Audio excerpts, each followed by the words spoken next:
أعوذ بالله من الشيطان الرجيم.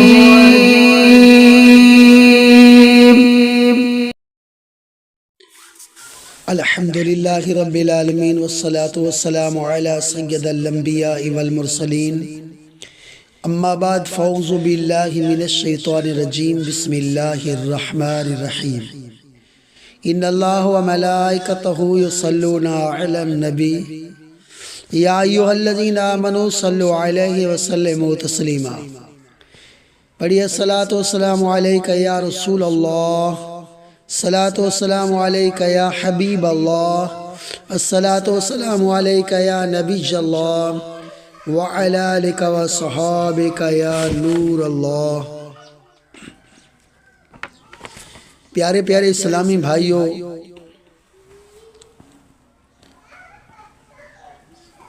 کبھی کبھی لوگ پوچھتے ہیں کہ قیامت کب آئے گی،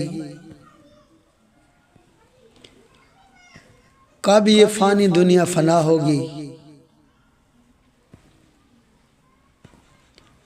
کیا ہم نے یہ سوچنے سے پہلے یہ سوچا کہ ہم نے قیامت کے لیے کیا تیار کر رکھا ہے؟ کیا ہم 5 گانا نماز پڑھتے ہیں؟ کیا ہم والدین کے فرما بردار ہیں؟ کیا ہم جھوٹ جیسی لعنت سے بچتے ہیں؟ کیا ہم برے کاموں سے توبہ کرتے ہیں؟ لوگوں کی زبان پر ہوتا ہے قیامت کب آئے گی. حضرت عیسیٰ علیہ السلام کی وفات کے بعد جب قیامت آنے کو صرف 40 برس رہ جائیں گے، تب ایک ٹھنڈی خوشبودار ہوا چلے گی جو لوگوں کی بغلوں کے نیچے سے گزرے گی، جس کا اثر یہ ہوگا کہ مسلمان کی روح نکل جائے گی اور کافر ہی کافر رہ جائیں گے. انہی کافروں پر قیامت آئے گی. یہ چند نشانیاں بیان کی گئی ہیں، ان میں بعض ظاہر ہو چکی ہیں اور کچھ باقی ہیں. کون کون سی وہ نشانیاں ہیں؟ جب نشانیاں پوری ہو جائیں گی تو مسلمانوں کے بغلوں سے وہ خوشبودار ہوا گزرے گی جس میں تمام مسلمانوں کی وفات ہو جائے گی. اس کے بعد پھر 40 برس کا زمانہ ایسے گزرے گا جس میں کسی کے اولاد نہ ہوگی، یعنی 40 برس سے کم عمر کا کوئی نہ ہوگا. دنیا میں کافر ہی کافر ہوں گے، اللہ کہنے والا کوئی نہ ہوگا. کوئی اپنی دیوار پر لپکتا ہوگا، کوئی کھانا کھاتا ہوگا، کوئی غار سب اپنے اپنے کاموں میں لگے ہوں گے.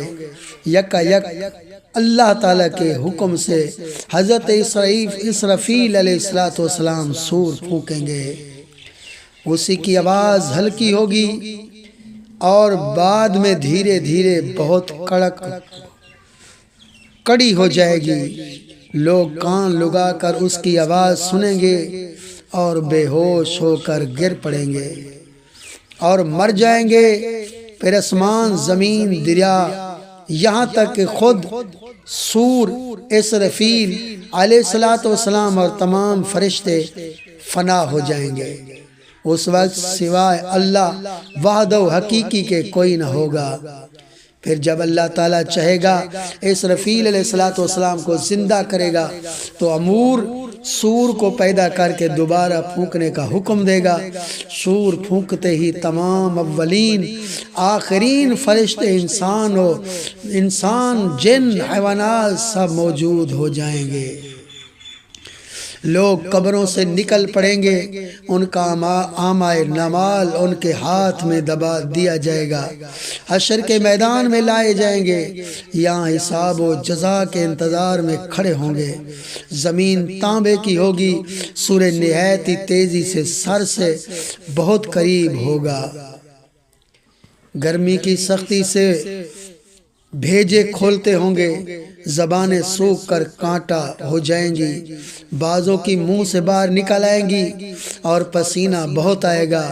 کسی کے ٹخنے تک، کسی کے گھٹنے تک، کسی کے منہ تک، اور جس کا جیسا عمل ہوگا اسلامی بھائیوں ویسے ہی تکلیف ہوگی۔ پھر پسینہ نہایت ہی بدبودار ہوگا، اسی حالت میں بہت دیر ہو جائے گی، 50,000 برس کا تو وہ دن ہوگا، اسی حالت میں آدھا گزر جائے گا۔ لوگ سفارشی تلاش کریں گے، اسی مصیبت سے چھٹکارا دلائے اور جلد فیصلہ ہو۔ سب لوگ مشورہ کر کے حضرت آدم علیہ السلام کے پاس جائیں گے۔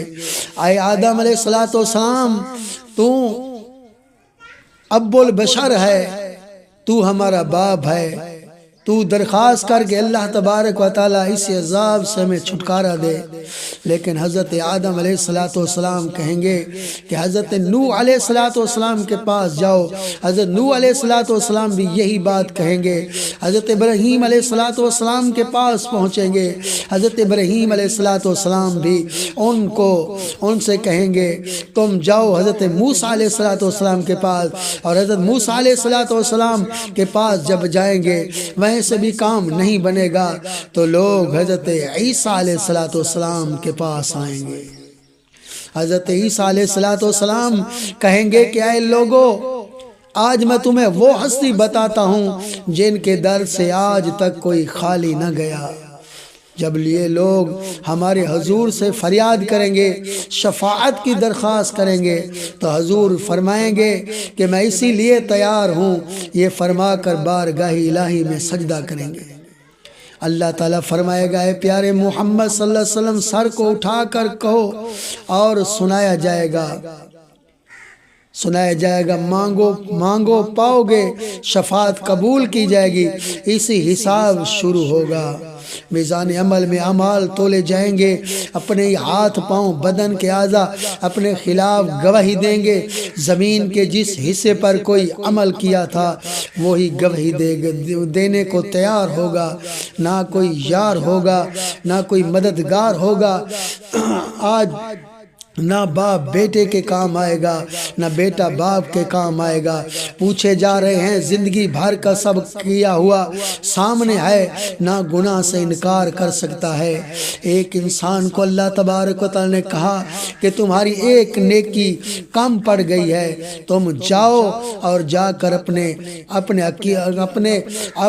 رشتہ داروں سے، اپنے ماں باپ سے، اپنے بہن بھائیوں سے نیکی لے کر آؤ۔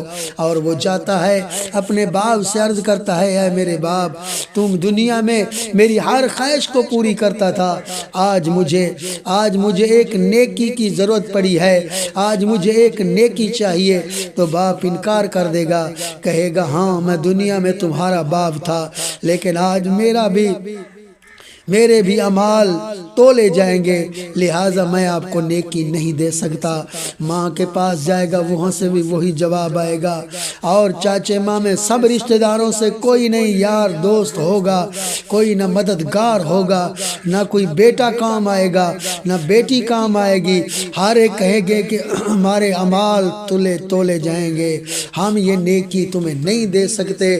لیکن بیچار ہو کر وہاں سے مایوس ہو کر اللہ کی بارگاہ میں آئے گا، اے میرے اللہ مجھے نیکی کوئی نہیں دے رہا، مجھے جہنم میں بھیج دے، مجھے کسی نے نیکی نہیں دی۔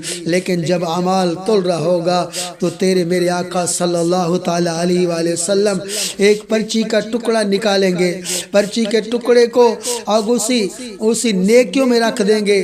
جب نیکیوں میں رکھ دیں گے تو وہ میزان جس کو اللہ تبارک و تعالی نے فرمایا وَأَقِیمُوا الْوَزْنَ بِالْقِسْطِ وَلَا تُخْسِرُوا الْمِیزَانَ، وہ میزان ہے جس میں کوئی کھوٹ نہیں ہے، یہ وہ میزان ہے، اس میں انچ کا فرق نہیں ہے، یہ میزان ہے۔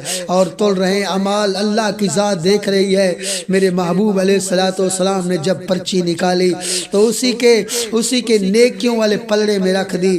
جب نیکیوں والے پلڑے میں رکھ دی اور وہی نیکیوں والا پلڑا وزنی ہو گیا، اعلان اب ہو رہا ہے کہ اسے جنت کی پوشاک پہنا کر اسے جنت میں داخل کر دو۔ جب دیکھا کہ کہاں میرا باپ کھڑا ہوا تھا، میری ماں کھڑی ہوئی تھی، میری بہنیں بھائی کھڑے ہوئے تھے، کسی نے مجھے ایک نیکی تک نہ دی، لیکن کہے گا کہ تو کون ہے جس نے میرے اتنے کڑن وقت میں مجھے جہنم سے بچا کر مجھے جنت میں پہنچا دیا۔ کہے گا کہ اے میرے امتی مجھے پہچان، میں وہ تیرا نبی ہوں جس پر تو دنیا میں درود پڑھتا تھا۔ آج تیرا درود میں نے سنبھال کے رکھا تھا اور یہی درود تیرے کام آ گیا کہ تجھے جہنم سے چھٹکارا اور اللہ نے تمہیں جنت عطا کر دی۔ پیارے پیارے اسلامی بھائیوں، درود پڑھنے کے بے شمار فضائل و برکات ہیں۔ اپنی زندگی میں جب بھی فارغ ہو جائیں، 5 گانا نماز کے بعد جب بھی فارغ ہو، آپ کی زبان سے درود پاک کے تحفے نچھاور ہونے چاہیے۔ آقا علیہ الصلوۃ والسلام پر درود پڑھ کر اپنی زندگیوں کو، اپنی عبادتوں کو آراستہ کرو، اپنی عبادتوں کو مقبولیت کی گھڑی بنا لو۔ میرے آقا علیہ الصلوۃ والسلام پر درود پاک پڑھو اور زندگی میں بھی کامیاب ہو جاؤ گے، آخرت میں بھی کامیاب ہو جاؤ گے۔ وما علینا الا البلاغ المبین۔